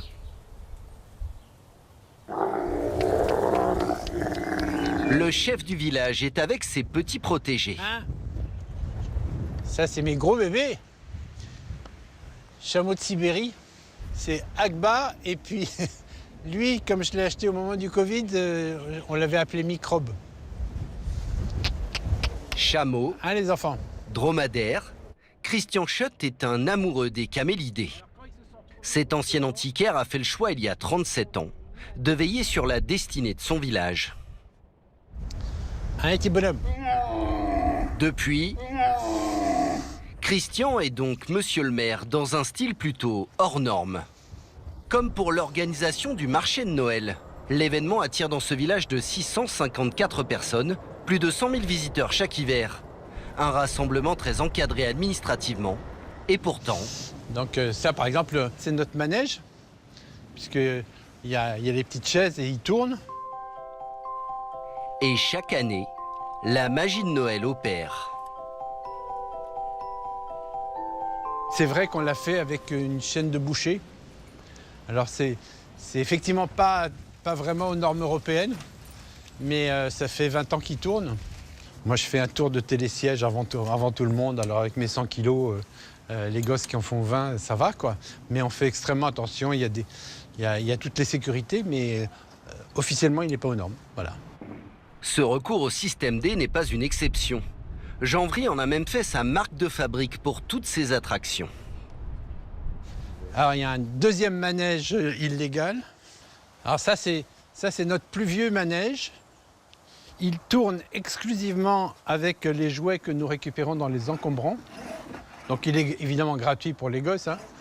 Et le moteur, c'est incroyable. C'est un moteur de machine à laver qui a exactement 25 ans. Là aussi, c'est peut-être pas forcément les normes absolues, mais voilà, quoi. En cas de problème, c'est monsieur le maire le responsable. Mais si Christian accepte de prendre ce risque, c'est parce qu'il défend sa norme prioritaire, le bon sens. J'ai pas envie de m'emmerder. J'ai envie de faire des trucs qui rendent les gens joyeux, qu'on soit heureux et que Alors on fait encore une fois très attention et on est très très sérieux dans ça. Mais sinon, si c'est pour vivre totalement calfeutré, sécurisé, machin, c'est vivre enfermé. Vous savez que vous finirez en prison à la fin. Avec l'âge, j'ai quelques chances de n'avoir qu'un bracelet. J'en connais d'autres. Un peu de légèreté, avec une bonne dose de débrouille pour gérer sa commune. Ça va, Francis? On va se mettre par là parce qu'il y a plein de gens qui vont arriver, ça va être compliqué. Christian a même réussi un coup d'éclat pour le passage au LED de Janvry. Il avait un devis de départ de 18 000 €. Et ça, c'est les ampoules LED classiques. Là, l'électricien vous dit « Ah oui, mais vos ampoules au sodium, ça va pas, c'est pas du tout les mêmes déclencheurs. Et donc, il faut changer toutes les platines. » 148 lampadaires à changer. Alors Christian a mené l'enquête. Il suffit de juste débrancher un fil du starter et la platine, c'est la bonne. L'ensemble de l'opération a dû nous coûter, tout compris, 6 000 €. 66% d'économie, tout en respectant la norme. Alors quand Christian a dû lancer un chantier où les élus sont en général très frileux, il a gardé la même philosophie. Lui aussi a voulu une aire de jeu pour les enfants du village. Les normes, je m'en balance. Au-delà de la blague, face aux normes ultra strictes de sécurité, monsieur le maire a trouvé le moyen de diviser la facture par 2. T'avais les planches, les boulons, et puis on n'en parle plus. Oh, l'enfer! Cette structure, il l'a achetée 17 000 € entièrement en kit. C'était très compliqué. Mais je sais pas, il y a été presque une quarantaine pour le montage, quoi. Et une fois qu'elle était installée nous-mêmes, faire venir le sacro-saint bureau de contrôle pour vérifier que les enfants ne vont pas se tuer sur notre aire de jeu. Cet espace respecte toutes les normes en vigueur. Mais pour Christian, ça ne change pas grand-chose. On sait que de toute façon, on est piégé. C'est-à-dire que s'il y a un PET, de toute façon, il y a la norme X22 qu'on ne connaissait pas et qui nous arrive sur le nez. Donc, et comme ça, tout le monde peut se laver les mains et dire « Mais monsieur le maire, c'est vous, vous n'avez pas fait ce que vous aviez à faire. » Et puis voilà, quoi. Reste à savoir si d'autres communes auront l'envie d'avoir Janvry comme modèle. En attendant, le gouvernement a pris le mois dernier un méga décret de simplification des normes, composé de 30 mesures, censé favoriser la vie des maires au quotidien. En ville ou à la campagne, la sécurité est le thème numéro 1 des municipales. Caméra dernier cri, centre de commandement stratégique, rien n'est trop beau. Et les maires sortent le carnet de chèques. Mais nous avons découvert que parfois des millions sont investis en pure perte. Caméras mal installées ou pas entretenues. Combien de mairies sont concernées? Capitale présente vidéosurveillance. Des millions d'euros bien investis? Une enquête de Frédéric Audran. Saint-Germain-en-Laye, près de Paris, 50 000 habitants. Voici une ville qui a 1000 paquets pour sa sécurité. Gardez-vous! Et lors de ses vœux présentés aux forces de l'ordre, Arnaud Péricard peut déjà vanter ses bons résultats. Mesdames et messieurs, merci de votre présence. Entre 2024 et 2025, les cambriolages ont baissé de 30%. Investir dans la sécurité, c'est pas un gros mot. La technologie, ça aide. Et l'objectif, c'est pas d'aller fliquer les gens dans leur arrière-jardin ou dans leur piscine. Ça sert pas à ça. Ça sert à résoudre des vrais sujets et à élucider des vraies difficultés. De la technologie et de l'humain, la combinaison idéale selon lui, et il a décidé d'y mettre les moyens. Nous, on a 50 personnes à temps plein, plus notre centre d'hypervision urbain ou de surveillance, c'est quasiment 80 écrans et 2 opérateurs à temps plein, 7 jours sur 7, 24 heures sur 24. Donc voilà, c'est des centaines de milliers d'euros qui sont engagés tous les ans. Sa sécurité, c'est 3,5% de son budget, soit 3,5 millions d'euros. Dans la ville, il dispose déjà d'un réseau de 150 caméras et vient encore d'en installer 8 modèles dernière génération. Vision 360 degrés, lecture de plaques. L'opérateur peut zoomer dans l'image. Ça se passe dans ce bâtiment. Un centre d'hypervision urbain, CHU pour les intimes, dirigé par Marc Hernandez. Ça se passe dans ce bâtiment. Un centre d'hypervision urbain, CHU pour les intimes, dirigé par Marc Hernandez. On me donne un point de situation sur l'intervention. L'œil de Moscou, de Saint-Germain-en-Laye. Oui, rebonjour, c'est la police municipale de Saint-Germain-en-Laye. En face des opératrices, qui tiennent à leur anonymat, un mur d'images impressionnant, 80 caméras diffusées en temps réel. Les citoyens n'imaginent pas ce qu'elles sont capables de repérer. C'est un zoom puissant là par exemple, jusqu'où on peut zoomer? Ah bah jusqu'au téléphone portable et au SMS. Vous voulez rire ou quoi? Non, non. Là, elle a un truc bizarre dans la main là. Vous pouvez voir ce que c'est. Oui, tout à fait. Le CHU, c'est de la technologie de pointe très encadrée. Interdiction de filmer dans les habitations, sauf si la justice le requiert pour une enquête de police. Tout est pixelisé, ce qui fait que si on vient à zoomer, on ne verra pas l'intérieur des domiciles. Un outil puissant pour confondre des criminels en un temps record. Comme un violeur très récemment. On a réussi à retrouver l'auteur qui a jeté son préservatif dans une bouche d'égout. Donc le simple geste a quand même été détecté par les opératrices. On a réussi à retrouver à l'intérieur effectivement le préservatif qui a permis de confondre l'auteur du crime. On repère un groupe connu de nos services. C'est bien reçu, on va se rapprocher. Pour envoyer ses troupes au bon endroit, le CHU est devenu indispensable à leurs yeux. Ça nous permet d'être beaucoup plus réactifs et voire même aujourd'hui d'être proactifs, de pouvoir anticiper. Sans les caméras, on ne pourrait pas anticiper. Et pour anticiper, ils peuvent compter sur cette caméra embarquée.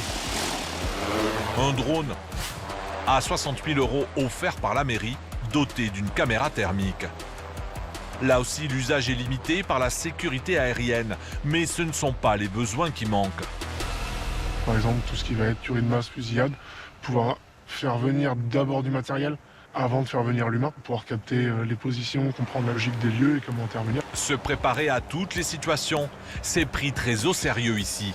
La mairie a offert un deuxième joujou à ses 50 policiers. C'est la police! Lâche ton arme, lâche ton arme! C'est la police! Lâche ton arme! Lâche ton arme! Arme, arme, arme! Lâche ton arme, lâche ton arme! Lâche ton arme! 60 000 € la console de jeu du FBI, utilisée pour compléter les séances de tir obligatoires annuelles, cette fois à balles réelles. Je vous donne le scénario. C'est 2 policiers qui répondent à une possible fusillade dans un lycée. En tout, 900 scénarios. Qu'est-ce qui se passe, police? Qu'est-ce qui se passe? Pour aiguiser les bons réflexes. Lâche ton arme! Lâche ton arme, c'est la police! Lâche ton arme! Lâche ton arme! Usage de l'arme à feu, usage de l'arme à feu. On peut pas non plus en France tirer sur n'importe qui comme ça. Non, tout est réglementé, il faut travailler le sang-froid. Mettre aussi les collègues dans le jus, entre guillemets, faire monter l'adrénaline pour voir comment ils réagissent face à telle ou telle situation. Saint-Germain-en-Laye, une ville qui ne lésine pas sur sa protection et qui a de quoi rendre jaloux certains élus. À la campagne ou en ville, pour la majorité des Français, la priorité de leur maire, ça doit être la sécurité. Sous pression, les communes sortent le carnet de chèques. Police municipale, équipement et caméras, des dépenses qui plombent leurs finances. On a déjà un gros budget sécurité, mais il n'est pas infini. Une inflation qui fait les affaires de sociétés spécialisées. Leur promesse, fournir aux petites communes des solutions moins chères. Avant, l'ancien système, c'était 1 600 € par an. Là, nous sommes à 945. Mais derrière ces coûts, un vrai enjeu. Délinquance, incivilité, l'efficacité est-elle au rendez-vous? En réalité, on s'aperçoit que c'est plutôt la communication autour du déploiement de caméras qui va rassurer la population que la véritable présence d'une caméra. D'autant qu'un tabou remonte à la surface. Sur ces milliers de caméras, combien fonctionnent réellement? Personne de la ville m'a fait comprendre quand même que même s'il y avait des caméras, les images n'étaient certainement pas exploitables. Être protégé, oui, mais à quel prix? Enquête sur le marché lucratif de la sécurité de nos villes. Pour les communes qui n'ont pas les moyens des grandes, c'est partout la même équation. Rassurer la population sans se ruiner. À 40 km de Toulouse, Fronton, une terre de vignes de 7000 âmes, en apparence très calme. Pourtant, son maire a doublé les effectifs de sa police municipale. Bonjour, il se cache? 4 agents au total, leur mission en cette période de fête, patrouiller pour tranquilliser les commerçants. Alors on passe te voir comme chaque année pour te dire de faire attention au niveau des espèces, parce que c'est les périodes où il y a pas mal de braquages. Et visiblement, cela fonctionne. Je me suis fait piquer une rôtissoire le 5 janvier, en pleine journée, un vendredi. Alors que maintenant, on la laisse et on est plus serein. Quoi. Écoute, n'hésite pas. Bon après-midi, au revoir, à bientôt. Un luxe rare. Seulement 2% des villes de moins de 10 000 habitants en France sont dotées d'une police municipale. Depuis 8 ans, Monsieur le maire a aussi quadrillé son village de caméras de surveillance. 50 en tout, sur la place de l'église, dans les ruelles et bien sûr autour du marché.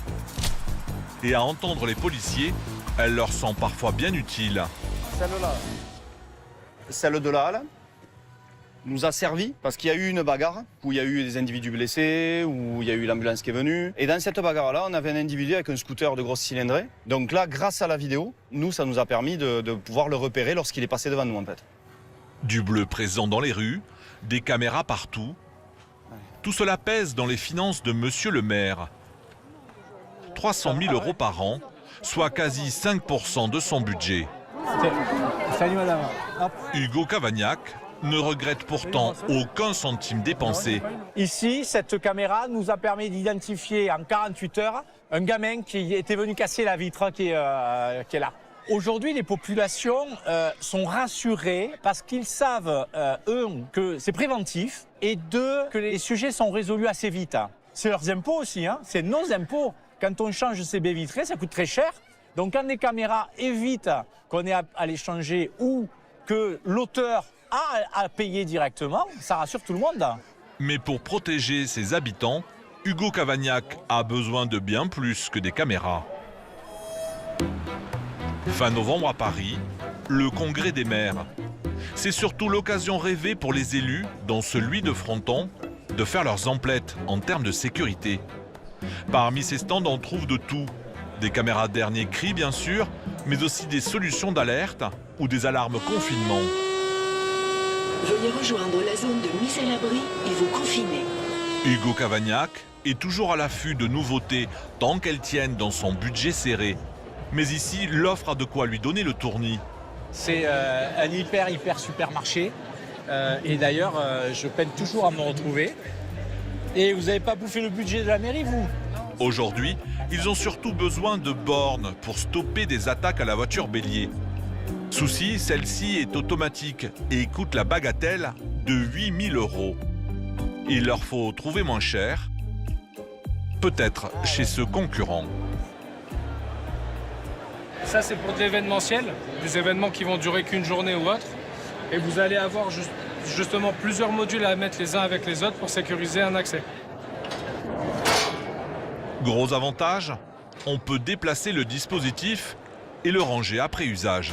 Il faut partir sur à peu près 3 mètres linéaires, c'est-à-dire 4 modules. Et on va osciller entre 4 et 5 000 € la barrière de 3 mètres. Donc c'est à peu près 1 000 € par module. Pour faire simple. Pour faire simple, D'accord. Ces mobiles-là ont un intérêt par exemple pour la fête du vin ou pour un événement sportif ponctuel qui respecte les normes de sécurité. Donc c'est peut-être une solution économique qu'on n'avait pas tout à fait étudiée et qui dans notre préoccupation là est très intéressante. À condition de signer tout de suite pour bénéficier du tarif. Moi, je parle qu'en prix salon, là. Ah, parce que si vous venez dans un mois, ça sera plus cher. Il y a des chances. Ah ben non. Ah ben non. Il faut les acheter maintenant. Ah ben non, vous savez très bien que ça marche pas comme ça dans les communes. Donc, non, ah oui, heureusement d'ailleurs. Si vous voulez le voir avec le prix salon, on peut réfléchir. On va pas repartir avec ça dans l'avion ou dans le train. Nous, on ne peut pas fonctionner avec les promos. C'est pas des yaourts qu'on achète. Donc, nous, après, on peut voir sur des projets qui se lancent assez rapidement à garder les mêmes prix. En tout cas, merci pour votre accueil et la clarté de votre explication. Je vous recontacte de toute façon. Mais l'équipement le plus cher, ça reste les caméras. Sa responsable technique est peut-être tombée sur une pépite. Ah, bonjour. Bonjour, monsieur. Bonjour. Bonjour. On a besoin de voir quelles sont les différentes offres, les différentes technologies, qu'on puisse se payer. La sécurité nous coûte très cher. Nous, c'est Enfin, vous le savez, hein, c'est 300 000 € sur une commune de 7 000 habitants, donc c'est considérable. L'avantage qu'elles ont, ces caméras de surveillance, c'est qu'elles sont autonomes, panneaux photovoltaïques, une batterie, un routeur, une carte SIM, et les images sont stockées dans votre commune. Donc il n'y a pas besoin de câblage. Aucun BTP, aucune. Ok. 4K, couleur jour et nuit, sans aucun problème. D'accord. L'achat pur et dur, c'est 11 et 12 000 € la caméra à peu près. En France, les prix oscillent entre 5 et 15 000 €. Mais attention, juste pour le matériel. La facture peut ensuite doubler, voire tripler selon sa position dans la commune, son alimentation électrique et surtout sa connexion par fibre ou par radio au poste de commande. S'il faut tirer un câble sur plusieurs kilomètres, les prix s'envolent. Malgré son prix, cette caméra autonome pourrait être très utile à Fronton pour surveiller un endroit isolé. Tirer du câble, c'est effectivement des coûts, mais c'est des autorisations, c'est des délais, c'est des autorisations. Donc là, c'est assez réactif, c'est assez, c'est une solution intéressante. Hein. Au plaisir, merci beaucoup. Mais onéreuse. Pour l'heure, rien n'est joué.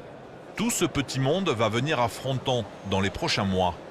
On a nécessité à être efficace et à couvrir des besoins qui sont croissants. On était un gros village, on est devenu une petite ville au milieu de deux grandes villes, Toulouse et Montauban. Et des dépenses qui ne cessent d'augmenter comme partout en France, notamment pour la police municipale, son premier poste du budget sécurité. Alors toute économie est bonne à prendre. De retour dans sa ville, le maire doit valider avec ses agents le devis pour un nouveau véhicule tout-terrain. Allez. Bon, ça coûte toujours une blinde, ces choses-là? Oui, quand il y avait eu les feux à Villaudry, on avait passé beaucoup de temps dans les champs à rechercher les départs de feu. Ce qui veut dire que si on prend une berline, on se coupe de 30% de votre activité? C'est ça. Bon, c'est celui-là, là. Oui, bien d'accord. Un Duster 4x4 négocié à 34 000 €. Mais dans ses rêves les plus fous, Julien, le chef de la police, aurait misé sur ce pick-up à l'américaine, tout équipé police, à 100 000 €. C'est beaucoup trop cher. Mais le rêve, ça serait ça, quoi. Parce qu'on passe partout. Et ouais, mais les finances publiques, c'est pas le rêve, hein. C'est la réalité. Et ce véhicule va être très bien. Va très bien. Il est très bien. Par contre, vous l'abîmez pas? Non. Car il doit la jouer très serrée. Chaque année, il dispose d'un budget de 7 millions €, avec la taxe foncière et les dotations de l'État pour piloter sa ville. Il consacre 4,5% à la sécurité, 180 000 €, c'est la masse salariale, reste une enveloppe de 120 000 € pour les véhicules, les caméras, la sécurité routière ou l'équipement des agents. Chaque décision est politique et pèse sur ses dépenses. Nos policiers municipaux sont armés. Toutes les policiers municipales ne sont pas armées. Donc, ils ont des tonfas, ils ont des tasers, ils ont des pistolets automatiques, des gilets pare-balles. Tout ceci nécessite maintenance, entraînement. Ça aussi, ça fait partie des charges. La police municipale par habitant à Fronton, c'est 47 € par habitant. C'est la moyenne nationale, 2 fois plus chère qu'une police non armée. Et Julien a trouvé une astuce pour réduire la facture sur le reste de son équipement. Il dispose de 2 000 € par an et par agent. Et c'est ici qu'il fait son shopping à quelques kilomètres de Fronton. Une boutique de mode pas comme les autres, interdite aux civils. Ça va? Ça va? Toi. C'est beau ce que vous avez fait. Ça va? Un équipementier qui fournit les polices et les armées. On y trouve des gants, des vestes, des étuis d'armes et même des gilets pare-balles. Une nouvelle matière respirante à l'intérieur. Ça permet de continuer à respirer sans être oppressé par le gilet pare-balles. Si Julien se fournit ici, c'est pour la proximité bien sûr, mais surtout les prix. Donc ici, tout ce qui est polo. C'est, selon lui, le moins cher du marché, surtout comparé aux leaders. Par exemple, ici, la Softshell, police municipale, elle est à 30 €. Chez Rivolier, on est à 145 €. Sur l'ensemble de ces articles, devis à l'appui, l'écart est moins grand, de l'ordre de 25%. On attend de vie, on est à 1442 € TTC. Et quand on regarde Rivolier, qui est aujourd'hui l'un des plus gros équipementiers de police municipale en France, on est à 2000 € TTC. Ils y vont lourd. Je ne critiquerai pas mes confrères. C'est exactement les mêmes qualités, la même couture. Pas forcément, ça se trouve c'est meilleure qualité aussi. La tentation quand on est leader, c'est d'avoir tendance à marger plus sur le dos des maires. Le taser, on n'a qu'un revendeur en France aujourd'hui. Et donc, ils nous ont dit, en 2027, on finit les pièces détachées. En 2029, il n'y aura plus rien. Donc, il faut que vous le mettiez à la poubelle, alors qu'il fonctionne encore, pour acheter les nouveaux qui sont à 7 000 €. Alors que celui-là, on l'a payé 2 500 €. C'est Noël, les gars. Voilà, c'est Noël. Donc ça rentre, on en met dans le sac. Merci. Mais en termes d'investissement, le poste qui a le plus augmenté ces dernières années à Fronton comme ailleurs, ce sont les caméras.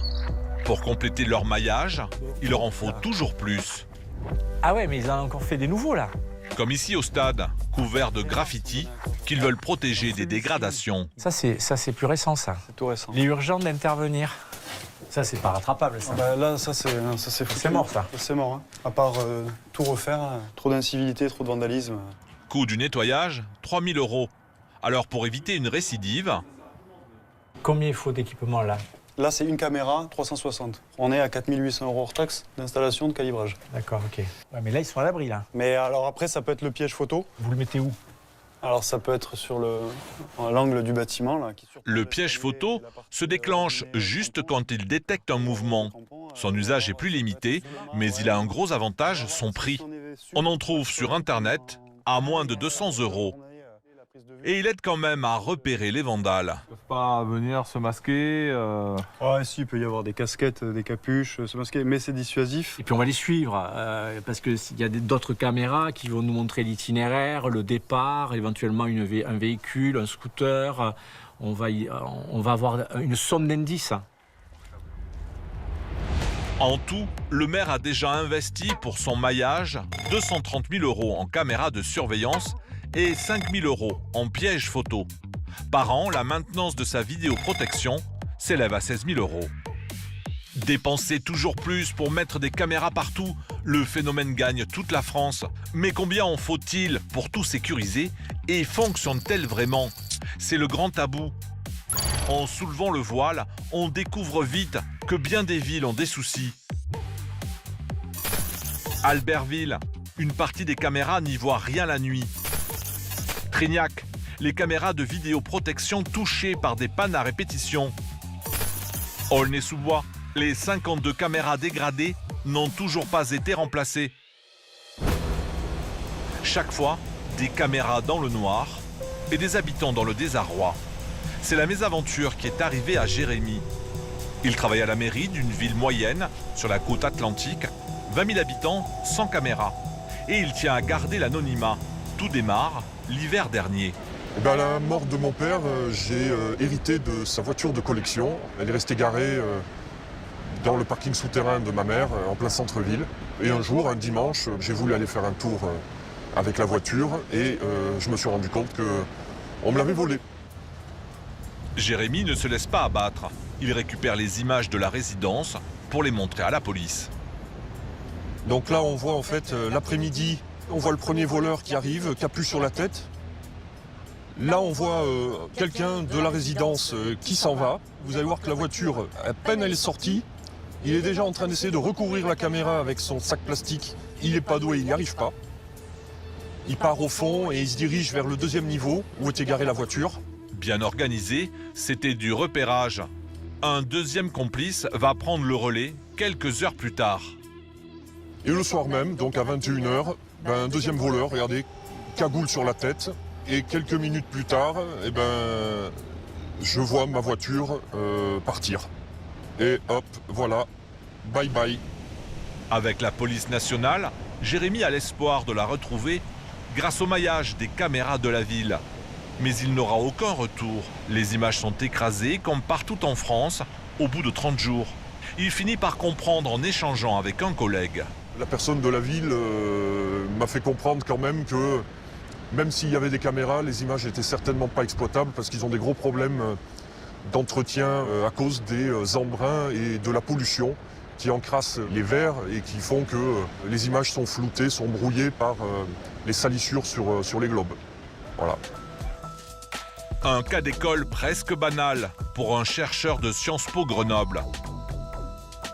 Guillaume Gormand, spécialisé dans la sécurité urbaine. Nous lui montrons le témoignage de Jérémy. Selon lui, le nettoyage aurait coûté trop cher à la mairie. L'entretien, l'exploitation, le renouvellement, tout ça, c'est énormément d'argent. On va en général considérer que ce maintien en condition opérationnelle va coûter 10% par an de l'investissement initial. Soit pour un parc de 100 caméras, un nettoyage chiffré à 100 000 € par an, selon nos calculs. Sur le terrain, Guillaume Gormand a souvent constaté d'autres anomalies dans bien des municipalités. Il y a de nombreuses choses comme exemple de dysfonctionnement, de la végétation qui a poussé sur l'espace public, des panneaux publicitaires qui ont été installés, des travaux qui font qu'on ne voit plus ce qui était prévu de voir par la caméra. Ou bien encore des caméras mal fixées en haut de mât qui oscillent avec le vent et rendent les images inexploitables. Des caméras surtout qui fonctionnent 24 heures sur 24, par tous les temps, et qu'il faut remplacer au bout de 5 ans sans que la mairie en ait forcément les moyens. Pour en avoir le cœur net, nous appelons un fournisseur qui en équipe partout en France. Si on prend des communes par exemple à partir de 3 voire 4 000 habitants, je pense qu'il y en a entre 15 et 20% qui ont du matériel aujourd'hui obsolète. On est régulièrement appelés, consultés par des villes ou des grosses communes qui nous demandent si on est capable de reprendre en maintenance un parc de caméras. Sauf que nous, c'est pas possible. On peut pas reprendre un parc avec 2 ou 3 voire 4 marques de caméras différentes. Ces communes-là sont dépassées par tous ces frais et ne peuvent plus assumer et du coup elles font plus rien. Oui, la plupart font plus rien. On maintient quelques-unes stratégiques, mais le reste du parc est obsolète, quoi. Donc les images inutilisables et la police ne peut rien faire. Hein. Oui, tout à fait. C'est ce que nous confirme un responsable syndical de la police. Ses collègues se plaignent d'avoir souvent affaire à des caméras défaillantes ou trop bon marché. Certaines caméras ne nous permettent pas d'identifier un individu qui serait à plus d'une vingtaine de mètres. Alors que dans d'autres communes qui ont mis beaucoup plus de moyens, on a une qualité d'image qui permet aux enquêteurs une analyse beaucoup plus fine. À Grenoble, le chercheur a réalisé une étude sur l'efficacité des vidéos pour le compte de la gendarmerie nationale. Il a comparé les chiffres de la délinquance dans des communes sur une période de 4 ans. Certaines quadrillées de caméras et d'autres non. Résultat, il y a autant de crimes dans les unes que dans les autres. Autrement dit, les criminels s'adaptent, comme nos voleurs de voitures, avec leurs cagoules. La vidéosurveillance sur l'espace public, a priori, ne dissuade pas de la commission d'infraction. La tranquillisation de la population qui est souvent mise en avant, en réalité, on s'aperçoit que c'est plutôt la communication autour du déploiement de caméras qui va rassurer la population que la véritable présence d'une caméra. Pour un maire, les caméras, ça rassure donc, surtout ses citoyens. Mais s'il veut éviter des incivilités ou régler des cas plus graves, il doit investir dans du bon matériel et l'entretenir au fil des ans. Un choix inaccessible pour les petits villages? Pas forcément. Une solution originale et abordable est en train de gagner les campagnes.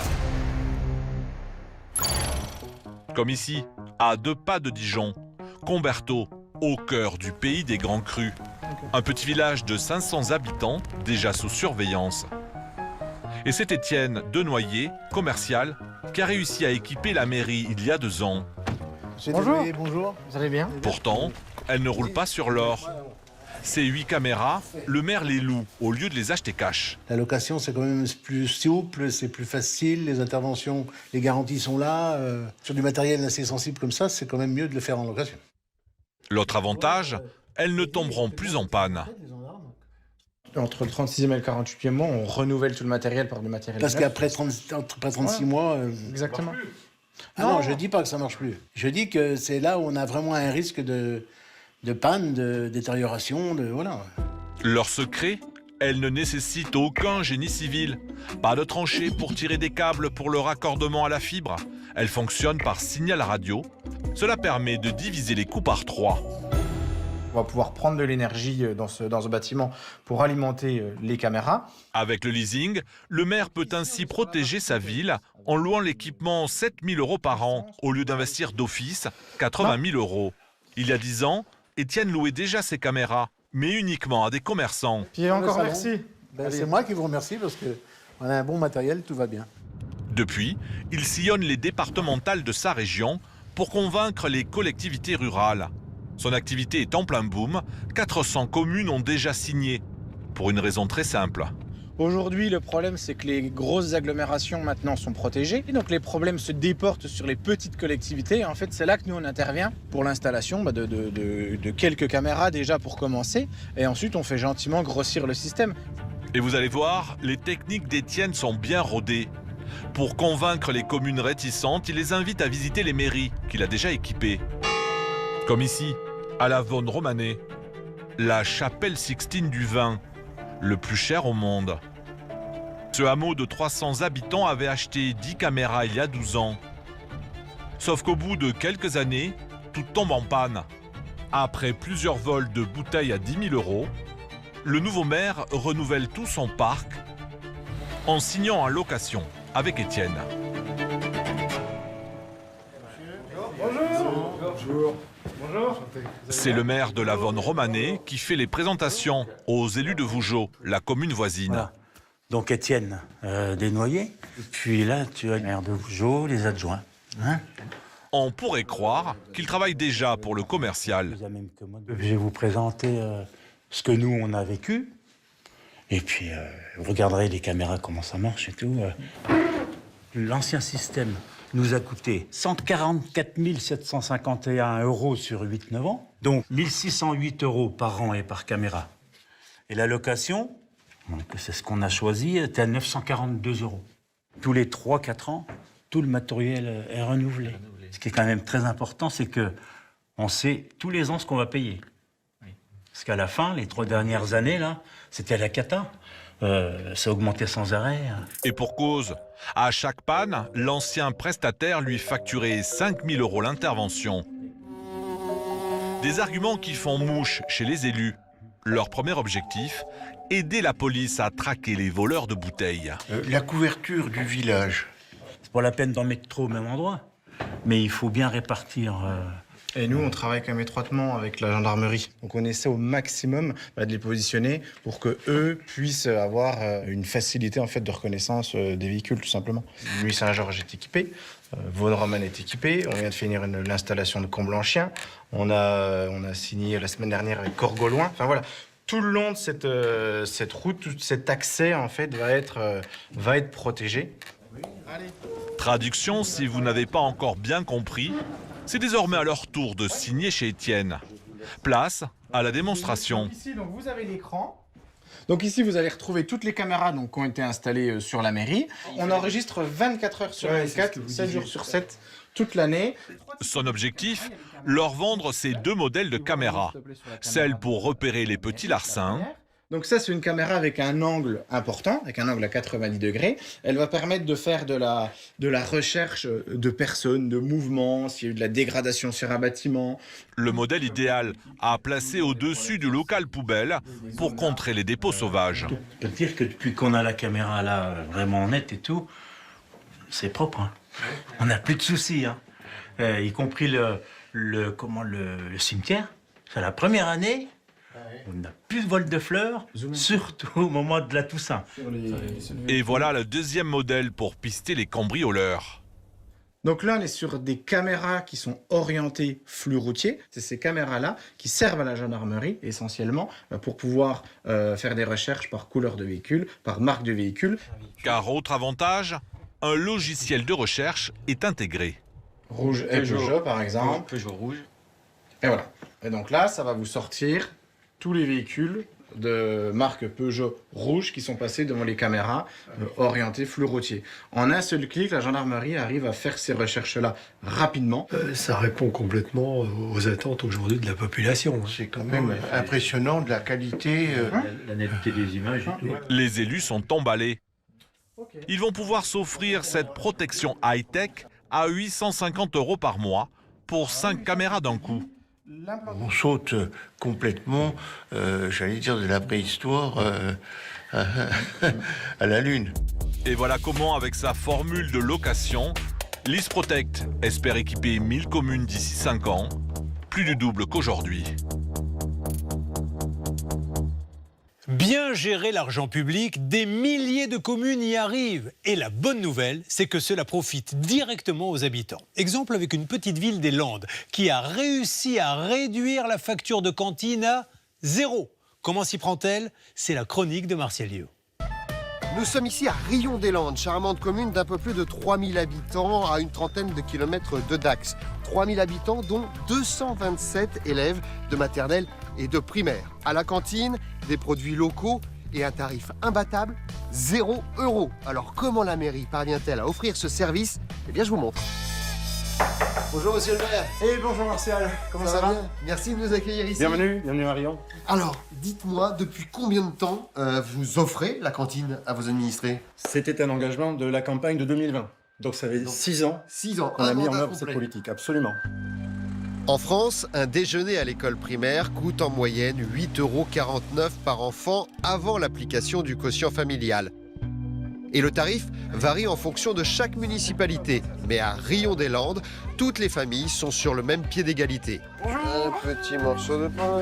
Ici, tous les plats sont cuisinés sur place et un tiers des aliments provient de producteurs locaux. Depuis que la cantine est gratuite, c'est un carton plein. Mais nous avons tout de même réussi à nous glisser au premier service. Ah, les fameuses carottes. Vinaigrette. Ça a l'air super bon. Donc escalope. Escalope à la milanaise avec des pommes de terre sautées et crème ciboulette. Mini banane. Bon appétit. Bon appétit. Bon appétit tout le monde. Donc là, carottes d'ici. Ouais. Pareil pour la viande et les légumes, c'est du local landais. Basile, qu'est-ce que t'as pensé du repas là? Pour moi, aujourd'hui, il était très bon. La viande était très bonne. C'était bien cuit, tout ça. Oui. Ah bah en même temps, escalope panée, ça va. Ouais, très bien. C'est bon. Oui. Avec pommes de terre. Comment est-ce que les parents savent les économies qu'ils font justement en ne payant pas la cantine? Une fois par an, j'écris personnellement à tous les parents pour leur dire voilà, cette année, le petit, la petite ont mangé. Et en moyenne, ça a représenté pour la collectivité, et donc en gain de pouvoir d'achat, entre 400 et 500 € en fonction de la maternelle ou l'élémentaire. Vous avez 3 enfants, ça fait 1200 €. La première fois qu'ils découvrent ça, ils pensent que c'est une sorte de cadeau de bienvenue. En disant mais ça fonctionne qu'une année. Exceptionnellement. Et donc quand ils reçoivent l'année d'après en disant mais non, c'est offert aussi, ça veut dire que de la maternelle au CM2, l'alimentation est gratuite à Rion-des-Landes. Voilà. Si les familles ne déboursent rien pour les 180 repas par an de leurs rejetons, il y a bien quelqu'un qui doit payer à leur place. Car ici, les impôts locaux n'ont pas augmenté depuis 2014. Alors voici la botte secrète de la commune. Ah! Le maire a eu la bonne idée de rentabiliser le foncier de la ville. Sur ces terrains qui autrefois abritaient des forêts de pins, sont implantés aujourd'hui des panneaux photovoltaïques. Et donc voilà, on est sur une des centrales. La mairie loue ces terrains à une société qui produit de l'électricité grâce à ces panneaux solaires. Nous, on est concernés par la mise à disposition du foncier qui est communal et pour lequel la commune touche un loyer. Vous touchez combien? Vous gagnez combien grâce à tout ça? Sur la totalité, c'est un peu plus de 450 000 € par an. 450 000 € par an de recettes grâce à ça. Et si on ramène ça au sujet de la cantine, la cantine vous coûte combien alors? La cantine elle coûte à peu près 100 000 € par an. Et donc là, 20% de ce que vous gagnez ici sert à la cantine. On va dire qu'intégralement, elle est financée grâce à ça? Absolument. C'est pérenne ça? Ah, ça c'est 40 ans. 40 ans. Pendant 40 ans, vous allez avoir des rentrées financières. Exactement. Pendant 40 ans, c'est garanti. Il y a 400 000 € pendant 40 ans. Et le maire ne s'arrête pas à la gratuité de la cantine. Ces nouveaux revenus lui permettent aussi de rendre la bibliothèque 100% gratuite et il offre même leur passeport aux jeunes majeurs de sa commune. C'est la fin de cette émission, merci de l'avoir suivi. Tout de suite, vous retrouvez Bernard de la Villardière et enquête exclusive avec une enquête choc sur la violence des mineurs en France, Rix meurtre au cœur de l'hyperviolence des jeunes. Quant à moi, je vous retrouve vendredi soir pour l'émission Arnaque avec la plus grosse escroquerie à l'assurance de ces 20 dernières années, ainsi que les pratiques douteuses de Mister Menuiserie. Très bonne soirée sur M6.